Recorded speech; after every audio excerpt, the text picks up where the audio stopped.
Welcome, curious minds, to a journey of moral contemplation. Today, we delve into three mind-bending dilemmas that challenge the very essence of our morality. But beware, the most gripping conundrum awaits at the journey's end, so buckle up for an exploration into the depths of ethical decision-making. Let's start with a basic but intriguing concept.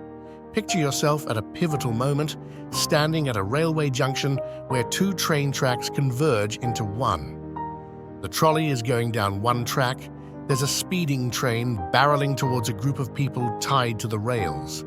Among them is a renowned doctor, whose tireless efforts have led to the discovery of a groundbreaking cure for cancer. The implications of his work are monumental, promising to save countless lives and alleviate immense suffering. On the other track, there's a 6-year-old boy of exceptional intellect and creativity. He possesses a rare genius that has the potential to revolutionize transportation as we know it.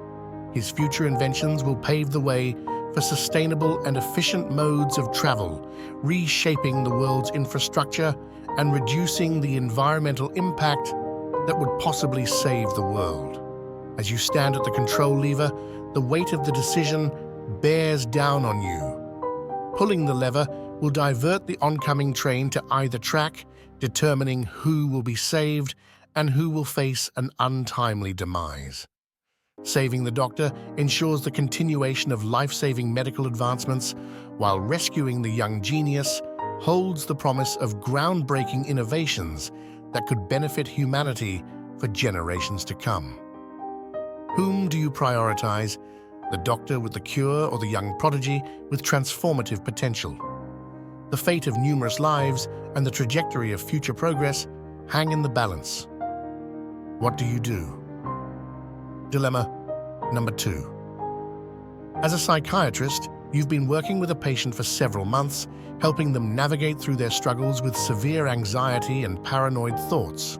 Your patient, a 34-year-old software engineer, often grapples with distinguishing reality from their fears.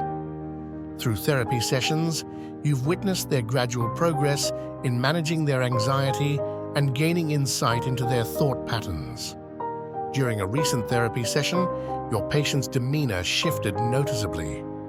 After a moment of silence, they confessed to a violent crime, a robbery that turned violent, resulting in serious injury to the victim. Your patient described the crime scene in detail, their actions and even potential motives. What shocked you the most was their apparent lack of remorse. They spoke with enthusiasm about the crime, even expressing plans to commit similar acts in the future. Despite your probing questions and attempts to understand the situation, your patient remained resolute in their confession. However, subtle inconsistencies in their story raised doubts about the truthfulness of their claims. The timeline of events didn't align perfectly with known facts about the case, and some details seemed exaggerated or implausible. You find yourself in a challenging position. On one hand, your patient's confession raises serious concerns about public safety, but you have a professional obligation to your client, and informing the police would put you and your practice in a bad light. Your decision carries weighty implications. If you choose to report the confession, it could lead to legal consequences for them and potentially prevent future harm to anyone. However, dismissing the confession could risk overlooking a genuine threat to public safety. What do you do? Dilemma number 3. You had a childhood friend. Together, you shared endless laughter, secrets, and adventures. However, as you both grew older, life took you down different paths. Your friendship faded as you were focused on your career and building a future for yourself, while they were worried about other things, and you knew that they were going to lead you in the wrong direction. Years passed, and you built a fulfilling life with a loving family who loves you and friends who care about you. One day, while you are at work, you receive a subpoena to testify in court against your childhood friend who has been accused of heinous crimes. The details of the case shock you. They are charged with committing multiple acts of violence, including assault and murder. The evidence against him is overwhelming, and you know in your heart and the evidence provided that he is guilty. As you decide what to do, you remember when you were younger that they once saved you from a potentially life-altering mistake that could have landed you in jail. They were a great friend who wanted nothing but the best for you.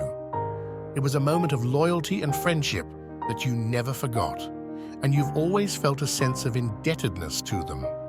As you grapple with the decision to testify, you delve deeper into Mark's actions. You learn that his crimes have escalated over the years, involving innocent victims and causing significant harm to the community. On the other hand, you also reflect on your own life and the responsibility you have towards your family. Testifying against Mark would likely result in his conviction and imprisonment, serving justice for his crimes. However, you also know that your testimony could be the key to getting him acquitted, or at the very least reducing his sentence to far less time than he truly deserves, despite knowing his guilt.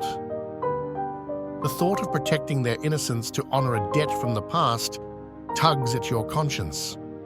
What do? Do you testify against Mark, risking the fallout of betraying an old friend but upholding justice?